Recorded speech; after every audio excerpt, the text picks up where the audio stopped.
Hi guys, good morning. Unya kay nawala man akong chinilas guys. Kapag mata na ko karong buntag, no.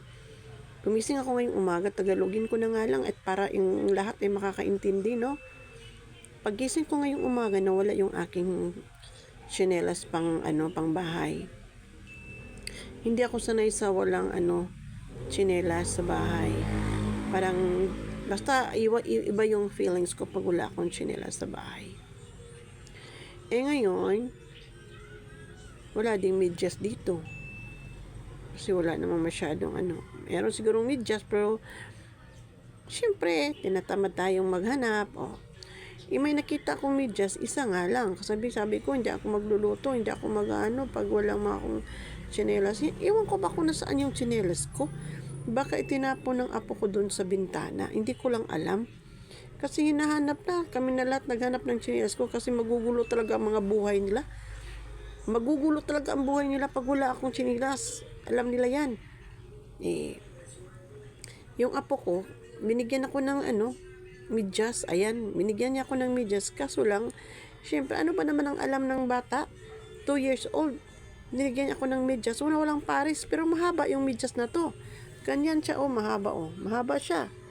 Ganyan. Ang ginawa ko na lang, guys, kasi bibili pa ako mamaya ba? Maaga pa man kasi ngayon, sarado pa mga mall, kaya hindi pa ako makabili.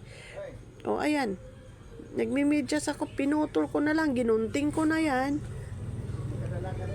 Ito yung sa dulo, at saka ito yung dito sa likuran. Pinutol ko na, basta may sapin lang yung may sapin lang yung paa ko, masaya na ako doon.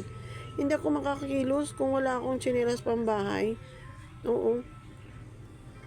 Kaya ayan, nag-DIY ang apo ko. Binigyan niya ako ng medyas. Mahaba hanggang dito yung medyas ko. Hanggang dito yan. Yung isa walang medyas. Kaya ang ginawa ko, pinutol ko na, ginunting ko na. At para, may naman, may sapi naman yung isa. Ayan, Oo. DIY nga, di ba? Pero, parang bitin yung kabila. Bitin, Parang hindi siya masakto ba? Tapos yung isa man, kinulang. Ito bitin, ito kinulang.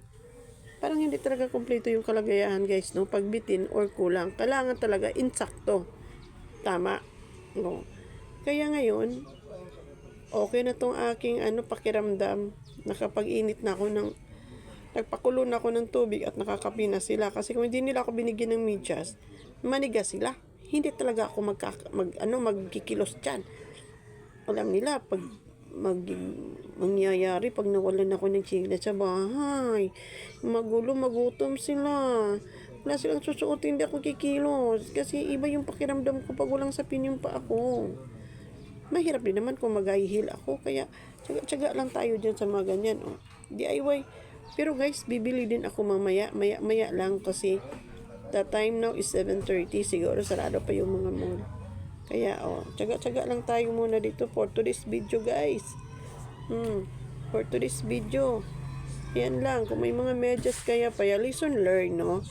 Itong video ko ngayon is lesson learn ito. Dapat pala yung mga medyas na walang pares, hindi mo basta-basta itinatapon kasi darating ang panahon, masusuot mo rin. Tapos, doble yung problema ko. Nagloko pa yung cellphone ko. Naglalag siya, na virus. Buti na lang may anak akong IT at inayos niya, kaya ito ako'y nakapag-video na. Kung nagsira itong phone ko, wala na talaga akong pag-asa dito sa YT, wala akong perang pambili. Actually, anak ko bumili nitong cellphone ko, kung ano-ano kasi pinag-upload ng isang apo ko, kaya ito nagka-virus. Ayan na, umpisa na naman ang krimen ko sa YouTube. Ito na naman, mag-umpisa naman ako mag-upload, magla-live pa naman ako mamaya. Kaya, guys, hello, kaway-kaway dyan.